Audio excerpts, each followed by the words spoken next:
uma grande alegria, uma honra estar com os senhores nesse momento, um público tão seleto. Agradeço ao Tribunal Regional Federal pela oportunidade, na pessoa do professor e desembargador Paulo. Agradeço ao professor e magistrado Vedi, ao doutor Fernando também pela oportunidade. Bem, o meu apanhado geral, a construção que nós vamos desenvolver, parte de uma abordagem de pano de fundo, em primeiro ponto. A minha linha metodológica, que vai ser seguida com os senhores e senhoras, aborda, em primeiro ponto, a concatenação da construção do pensamento ambiental. E um pensamento ambiental coarticulado com a dinâmica de risco e uma coarticulação também com problemas sociais. Coloco alguns autores que são os nossos referenciais teóricos de abordagem, que é Susten, o Farber, e também autores de economia ambiental, como nós vamos ter ali o Callan, o Thomas, e a nossa base de interpretação de todos eles. Nós partimos aqui de um método interpretativo crítico-propositivo. Esse método crítico-propositivo lança a seguinte interrogação a todos que estão nessa sala. Qual é a avaliação sistêmica dos problemas que envolvem o direito ambiental, o risco ambiental? E essa avaliação sistêmica passa por um primeiro norte. Esse primeiro norte, que está aqui colocado em tela, que é o modelo de fluxo circular econômico, vai estar dentro de algo que nós aprendemos de tanto ouvir falar na tenra infância. Oferta, procura. A economia se faz por oferta, a economia se faz por procura. Esse modelo estrutural é o modelo que constrói as nossas mentes enquanto sociedade e que constrói a mente de todos que estão nessa sala. E para que isso fique bem exemplificado, eu convido todos os senhores, no ambiente acadêmico mesmo, a lembrar, sabe de quem? Dos Jetsons. Quem é que lembra dos Jetsons quando a gente vê desenho? Acho que todo mundo lembra dos Jetsons, né? Lembra aquela família que vivia no espaço, né? Lá no espaço tudo se passava, etc. A temática é interessante porque, quando se fala nos Jetsons, década de 80, a perspectiva de futuro era ensaiada daquela forma. A perspectiva de futuro da humanidade era a perspectiva Jetsons. Aí eu pergunto para todos nessa sala, alguém se lembra de alguma árvore nos Jetsons? Lembra-se, professor Morato, de alguma árvore nos Jetsons? Algum rio nos Jetsons? Nós não tínhamos rio. Nós não tínhamos árvores. A tecnologia resolveria tudo. Alimentos, colocava-se uma pílula numa espécie de micro-ondas futurístico, apertava-se um botão e saía um frango de lá. E a empregada era um robô, apesar que eu acho que isso grande parte da sociedade brasileira ainda acredita, né? Enfim, quando nós tematizamos a estrutura econômica, a estrutura do modus vivendi, ela está dentro daquele fluxo. Empresas recebem bens, recursos naturais, esses recursos vêm de famílias, as empresas vendem para as famílias, e aí a roda roda. Mas eu pergunto para vocês, qual que é o problema desse fluxo? Qual o problema na hora que a gente fala que demanda e oferta vão se equilibrar? Nós não temos de onde vem e para onde vai. Não existe, na verdade, um modelo de fluxo circular. Para onde vão os resíduos? De onde vêm os recursos? Nós somos doutrinados enquanto sociedade a acreditarmos que saídas tecnológicas são saídas que bastam e não nos preocupamos com a ida e vinda. Mais do que isso, nós não nos preocupamos porque o risco não é calculado numa estrutura de balanços de materiais. Aquela exemplificação que eu passei anteriormente é do chamado modelo econômico hegemônico que ainda prevalece dentro da feição brasileira. Ao passo que a economia ambiental já coloca o balanço de materiais como algo inafastável.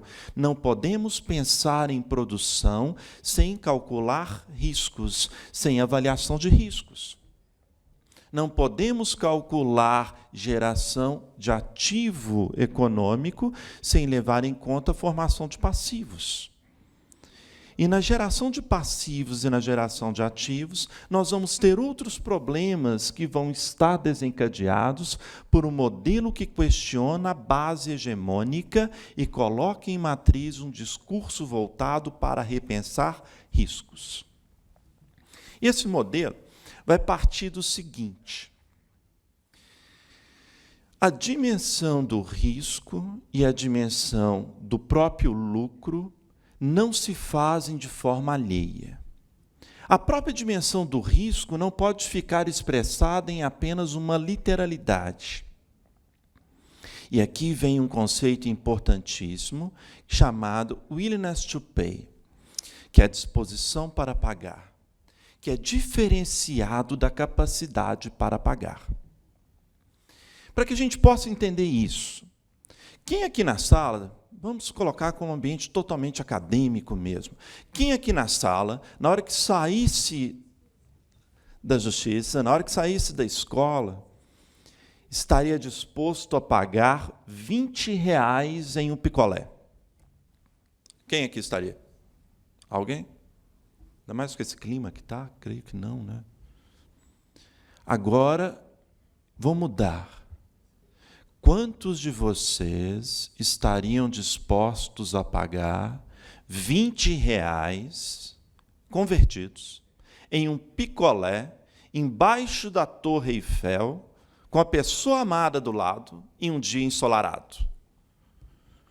Os 2 picolés são R$20. Só que são os mesmos R$20? Não. Nós podemos ter até capacidade para pagar em ambas as situações. Mas nós temos uma diferente disposição para pagar segundo fatores de benefício marginal que estão ao nosso redor. Em outras palavras, quando nós estamos tomando picolé de R$20 na França, embaixo da Torre Eiffel, o picolé tem um valor agregado no todo. Não é só o bem. Só que o willingness to pay pode ser convertido também no willingness to pay não do consumidor. Uma disposição para pagar não do consumidor, mas uma disposição a pagar do empresário. E aí, eu coloco a seguinte questão em posicionamento ético reflexivo. Quantos de nós brasileiros estariam dispostos a pagar 10 a 15% a mais no quilo de carne, por exemplo, porque a origem dele é certificada de uma fazenda totalmente irregular e que respeita toda a base ambiental de produção? Por incrível, meus caros, minhas caras, fiz a pesquisa em sala de aula com estudantes de direito e menos de 30% dos estudantes estão dispostos. A nossa base, a nossa matriz ética ainda considera um núcleo econômico centrado naquele modelo hegemônico e não no reflexo que o custo gera em termos de risco.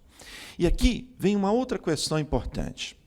Se eu levo em conta a matriz do custo, eu devo levar em conta a matriz de geração de passivos, que é representada pelo risco. O que é o risco? O risco é o fator que pode gerar passivo. E o fator que pode gerar passivo leva, professora Ana, a uma série de problemas que nós tematizamos de forma intensa. Quando nós tematizamos de forma intensa risco e medidas em face do risco, eu sempre coloco o seguinte patamar para que possamos refletir. Aqui na Justiça, por exemplo, há extintores de incêndio em vários lugares, tal como todo prédio público deve ter, não é verdade? Temos extintores de incêndio em nossos edifícios que moramos também. Agora eu pergunto a vocês, quantos nessa sala já manejaram o extintor de incêndio? Alguém já pegou para manejar o extintor de incêndio? Uma pessoa, 2, 3. Nós nos sentimos tranquilos com a presença do extintor de incêndio, nem não sabendo manejá-lo. A nossa dimensão de risco ainda é um risco de papel, representativo. Um plano de ação de emergência na barragem vai valer se ele existir. Ah, não, colocar em atividade, treinamento? Não, ele já existe, é igual extintor. Nós temos uma cultura nacional que nega o risco. Em outras palavras, nós nos sentimos tranquilos não em estarmos, enquanto sociedade, suficientemente funcional para a resposta em face do risco, mas apenas em constar com artefatos jurídicos ou representativos, simbólicos em face do risco. Isso é tão intenso, e 2 minutos, eu fui fazer na minha casa, por exemplo, um treinamento anti-incêndio com meus 2 meninos. Tá? Tem uma menina de 18 e meu menino de 10. Eu falei, vou fazer treinamento anti-incêndio aqui, professor Morato. Eu falei, vou pegar um tanto de jornal e vou colocar fogo aqui na casa. Eu tenho extintor dentro de casa, né? Vocês vão ter que apagar o incêndio. Tá? Aí, estava lá um sábado à tarde, coloco lá álcool dentro da vasilha, sabe, aquelas tigelas de alumínio e tudo, com jornal e tudo, na lavanderia, e grito, fogo na lavanderia, treinamento anti-incêndio. Chega a minha menina, o que adolescente vai chegar em face de uma utilização de incêndio? Com iPhone, né? O iPhone não vai te ajudar nessa forma. Como é que destrava? Como é que faz e tudo? Viu? Você já estaria morrendo se fosse um incêndio. E tinha ensinado meu menino também a tomar outra medida. O que a gente tem que fazer durante o incêndio, meus caros? Contenção de risco. O que mata no incêndio, na maioria das vezes, não é o fogo, é a fumaça. Então, alguém tem que pegar uma toalha molhada para trazer. Aí chega ele com a toalha de banho, toda pingando na cabeça toda. Os 2 aprenderam. Minha esposa não gostou muito da experiência, não, mas os 2 aprenderam bastante. E qual que é o problema disso? No Japão, há experimentos reativos constantes. Na Europa, experimentos reativos constantes em face da materialização do risco. Aqui no Brasil, não. Aqui no Brasil, nós temos uma cultura ética de que o risco é algo a ser negado. E a avaliação de risco, com isso, fica prejudicada. A avaliação de risco fica prejudicada em um ambiente de vulnerabilidades que vão se somando.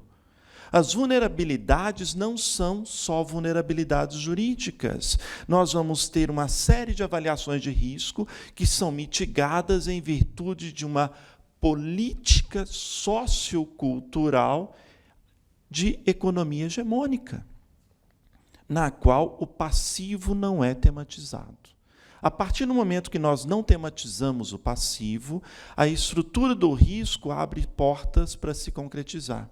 E aqui nós vamos ter uma dinâmica que é posta dentro da economia capitalista. O risco e o desastre são falhas de mercado. Enquanto falhas de mercado, eles têm que ser tratados com medidas jurídicas corretivas. Só que as medidas jurídicas corretivas não podem se bastar a uma estrutura de direito positivo. A base da cultura tem que ser também posta em dinâmica. Mariana Brumadinho, eu digo aos senhores e às senhoras que o problema é muito mais do que jurídico, o problema é ético-cultural. Brumadinho, então, o problema é explicitamente ético-cultural. Como funciona, e aqui abordando essa falha de mercado dentro da dinâmica do marco regulatório de barragens hoje no Brasil? Colocando em estrutura metafórica para que isso possa ser compreendido. Vamos supor que chegue determinado dia um indivíduo a um ortopedista. Esse indivíduo trabalha por si, ele presta serviços a um terceiro e chega ao ortopedista porque o contratante dele o disse que ele tem que ter um certificado porque ele caiu e machucou o braço. Então ele precisa de ter um atestado que ele pode trabalhar. Esse indivíduo chega no ortopedista dizendo que ele caiu e o braço está muito roxo. O que o ortopedista faz com o paciente? O ortopedista direciona o paciente para que o paciente vá tirar uma radiografia. Quem faz a radiografia não é o ortopedista. Quem faz é o radiologista. Esse indivíduo chega ao radiologista e diz: seu radiologista, eu preciso de trabalhar. E o meu contrato exige que eu tenha um atestado que eu esteja com o braço bom. Então, arruma para mim um laudo que eu não quebrei o braço. Pega a radiografia de outra pessoa. Eu preciso de ter um atestado que o meu braço está bom. Ele entra em acordo com o radiologista e chega para o ortopedista com o laudo de que houve uma simples luxação, que o braço dele está bom. No dia seguinte, ele vai trabalhar, o ortopedista o libera, ele não consegue manejar algo por causa do braço quebrado e ocorre um acidente, um desastre. Essa metáfora é a referência do nosso marco regulatório de barragens no Brasil. O poder público é o ortopedista. O poder público recebe laudos, o poder público recebe radiografias. Só que quem faz o direcionamento de laudos e dados é uma auditoria independente. E a auditoria independente hoje se situa em um marco de falha de mercado. Por quê? Porque na auditoria independente, nós vamos ter que o contratante simplesmente pressiona o seu radiologista para que se saia os laudos que ele pretende. Em outras palavras, o problema é muito mais do que jurídico, o problema é ético-cultural. Não adianta só mudar a plataforma jurídica. O poder público, dentro do nosso marco, vai ficar constantemente ligado a uma estrutura técnica de avaliação. E por quê? Porque o laudo de análise de monitoramento de barragens é diário. Por mais que o poder público vá vistoriar, ele não faz uma vistoria diária, é impossível. E uma vistoria diária é posta em conta das auditorias externas. Esse é um ponto interessante a ser tratado. Mas, se eu tenho esse tipo de vulnerabilidade, eu vou ter que coadjuvá-la em 3 patamares em face do risco. O primeiro é ligado à vulnerabilidade jurídica, que eu já mencionei, e agora eu vou adentrar. Os nossos sustentáculos jurídicos, em especial o Código de Processo Civil, não suporta demanda sistêmica. Nós não temos uma estrutura normativa que atenda nem às partes e nem ao magistrado em face de desastres. Nós não temos.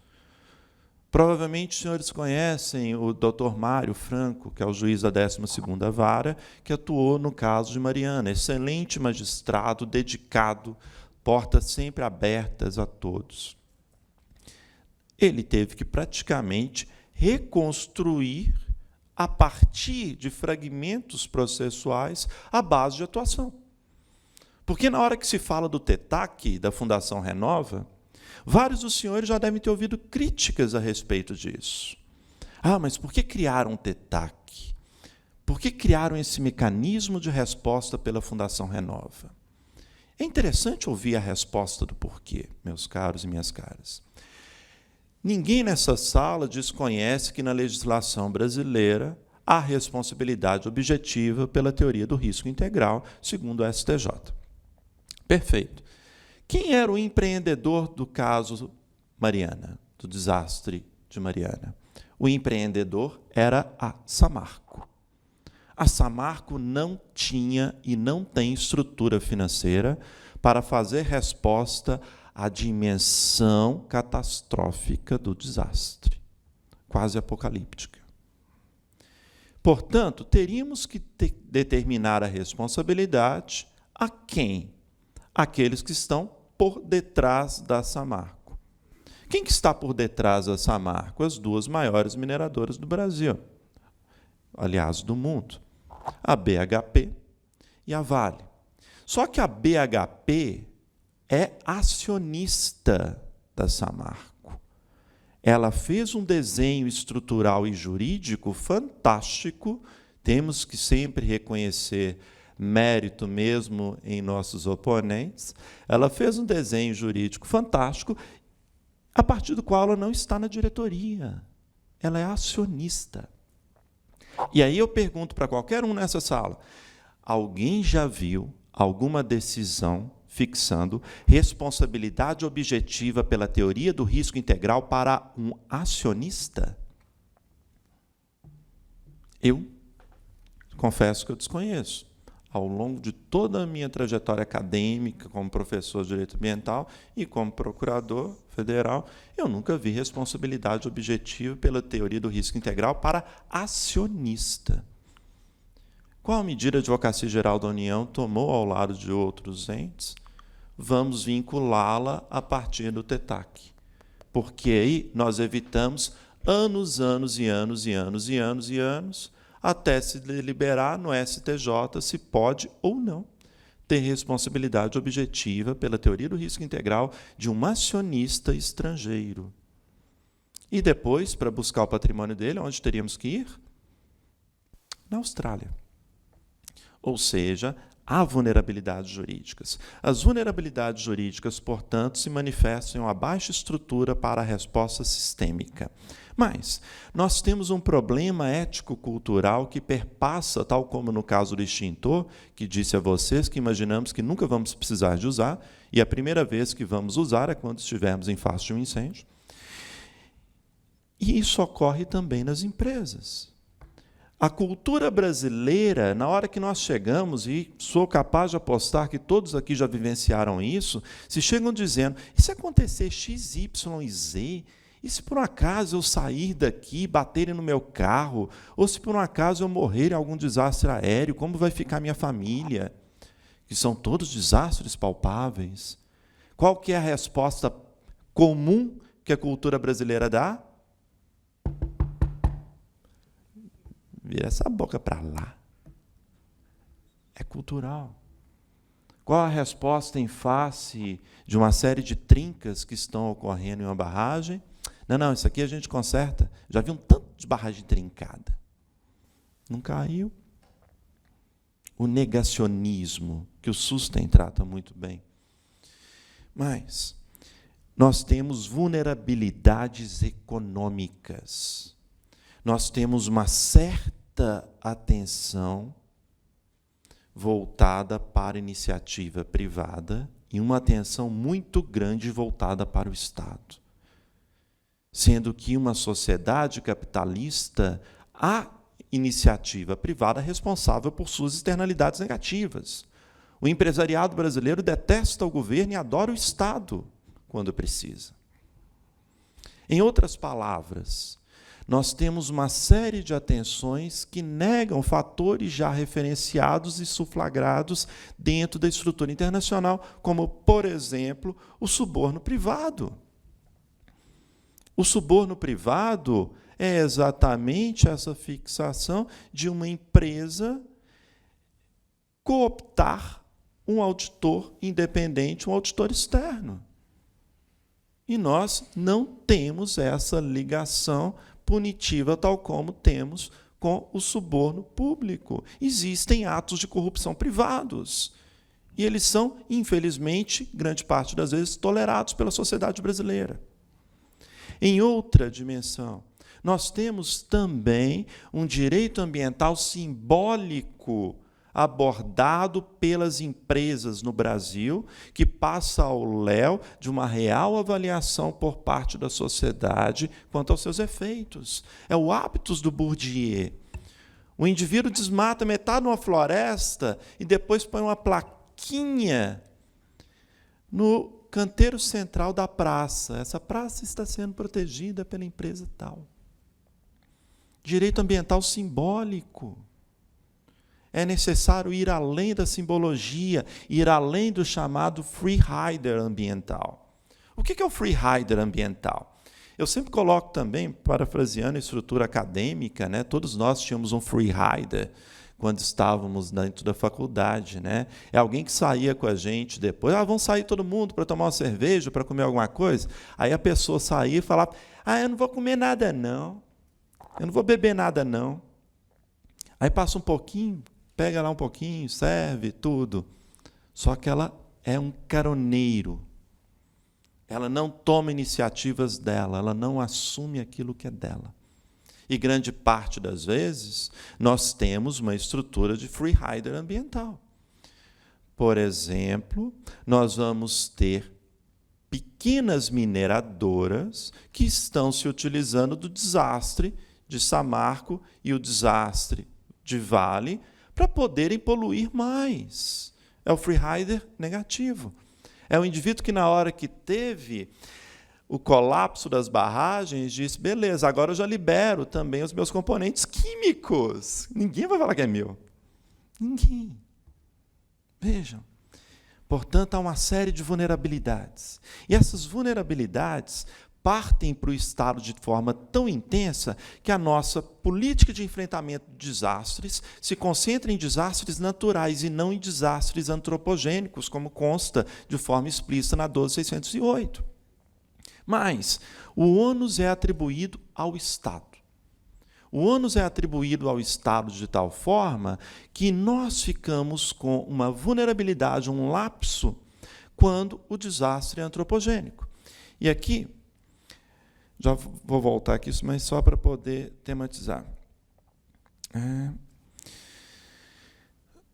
Auxílio financeiro emergencial, para poder enredar dentro desse ponto. Se dentro de um desastre ambiental, natural, o Estado atende com medidas emergenciais, quem deve arcar com o custo do auxílio financeiro emergencial em desastres privados?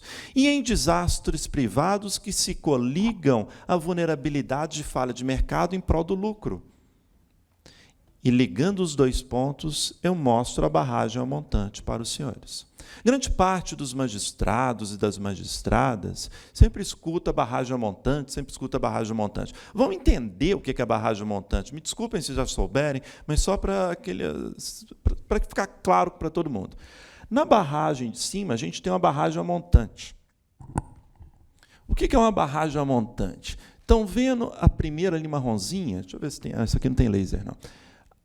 Na primeira marronzinha é o primeiro piso de estancamento da barragem. Depois, eles vão pegando os rejeitos e colocam em cima do primeiro dique. O segundo dique é feito com rejeitos. E aí vai subindo. A barragem de rejeitos é segurada com rejeito compactado. Quando a barragem rompe, quando a estrutura entra em liquefação, ela se dissolve, ela tem que ficar sendo drenada o tempo inteiro, por isso que eu falei que a fiscalização é constante, porque se param de drenar um pouquinho, aquela barragem entra em liquefação. Cerca de 33% dos desastres no mundo com barragem são ligados ao método construtivo. as barragens a montante. A barragem de baixo é uma barragem ajussante, ou seja, ela é construída rumo à projeção do rejeito e não de encontro à projeção do rejeito. Aí os senhores e senhoras me perguntam, mas tá legal, por que era feita a barragem a montante? Porque nós vivemos dentro de um fluxo econômico hegemônico, porque fica mais barato. É simplesmente por isso, é porque fica mais barato. A partir do ficar mais barato, nós tínhamos e temos uma pressão extraordinária pelas barragens a montante. Consequência do último desastre ambiental. Nós tivemos uma feliz resolução da Agência Nacional de Mineração, resolução número 4 de 2019, e hoje as barragens a montante estão proibidas no Brasil. Não pode haver mais construção de nenhuma barragem a montante. Estão terminantemente proibidas. E aquelas que já existem, as que já existem vão ser descomissionadas e depois descaracterizadas. E aqui há algo muito interessante. Não se pode tirar todo o líquido, ou melhor, todo o rejeito da barragem a montante de uma vez só. Porque se nós começamos a tirar, a estrutura se desestabiliza. E por quê? Lembrando aqui, olhem no primeiro desenho. Estão vendo que a parte cinza escura está em cima da parte cinza clara? Se eu começo a tirar a cinza clara toda, o que vai acontecer? A cinza escura cai. Ou seja, o próprio trabalho de descomissionamento é um trabalho árduo, exige técnica. Mas a vulnerabilidade jurídica foi posta em resposta também pelo Estado de Minas Gerais. O Estado de Minas Gerais, com a influência muito intensa do Ministério Público do Estado, eu, particularmente, vejo as funções dos poderes bem separados, mas, nesse caso, a atuação foi uma atuação muito profícua, tá? E não uma atuação de imposição, mas uma atuação, como a doutora Ana colocou, de convencimento, de articulação de dados. E, a partir daí, foi aprovada uma nova lei, que é a lei chamada Mar de Lama, para combater causas ligadas a desastres ambientais com barragens. Só que as mineradoras já estão em questionamento. Estão em questionamento, por exemplo, um questionamento que, do ponto de vista jurídico, se nós formos analisar, é provável que o debate, que a discussão vá se estender. Vejam comigo, a Lei 23.291 não propôs um seguro ambiental, mas propôs que, para fazer valer medidas em face do risco de desastres e em face da reparação desse risco, as mineradoras devem prestar um calção ambiental. Não usou a palavra risco. Então, por via de lei estadual, nós temos uma exigência de uma calção ambiental para preencher uma lacuna, uma vulnerabilidade jurídica em face do risco. Qual que é o problema? Quem legisla sobre seguros, e eu tenho dificuldade, eu gosto da ideia, eu acho a ideia fantástica, mas eu tenho dificuldades em entender que esse calção não é seguro. Quem legisla sobre seguro, inclusive seguro ambiental, é a União. É competência privativa da União.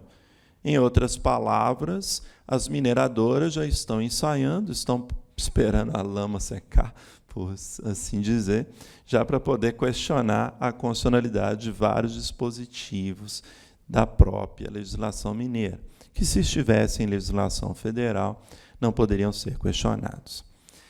Em face dessas vulnerabilidades também, nós vamos ter ônus levados ao poder público, que devem ser assumidos pelas empresas, que são as empreendedoras, que têm que internalizar a sua externalidade negativa. E esses ônus passam, por exemplo, para a discussão de medidas emergenciais.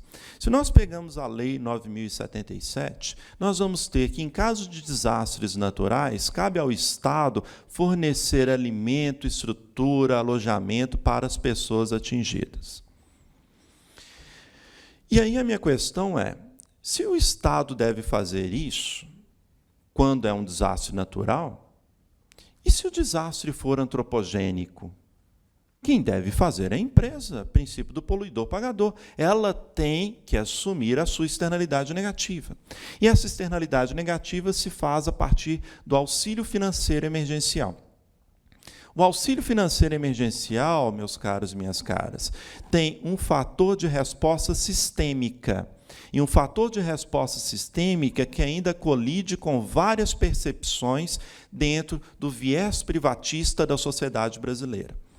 Nós estamos atuando, a Advocacia Geral da União está atuando no processo judicial que está correndo na Justiça Estadual, que trata do desastre de Brumadinho. Espera aí, vocês devem ter pensado, espera aí, como que a AGU está atuando dentro da vara estadual? A lógica que nós colocamos para o advogado-geral da União, para o procurador-geral federal, e eu explicitei, é desastre ambiental é fenômeno sistêmico. A atuação federal tem que ficar ligada ao efeito sistêmico, mesmo que não configure ainda interesse federal, porque não atingiu bem federal. Entretanto, há medidas que podem ser tomadas em termos de apoio federal. A AGU entrou no processo estadual. Estamos atuando no processo estadual. Aí me pergunta, desembargador, como? Eu sei que eu estava no meio da audiência, a gente ia lá buscando colaborar na primeira, e o juiz estadual me disse, não, doutor, ok, mas e aí, o senhor está aqui como? Em que qualidade? Aí te dá aquela epifania lá, Clarice Lispector, né? Quem sou eu? E respondo, amicus curiae. Estamos aqui como amicus curiae. A AGU entrou como amicus curiae no processo que está correndo na Justiça Estadual. E olhem vantagens interessantes.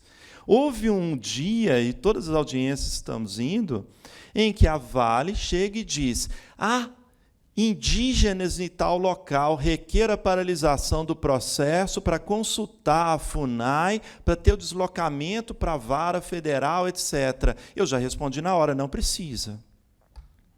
A gente já olhou, pode continuar o processo, não precisa. Já cortando meandros processuais voltados para gerar gargalos de efetividade no processo.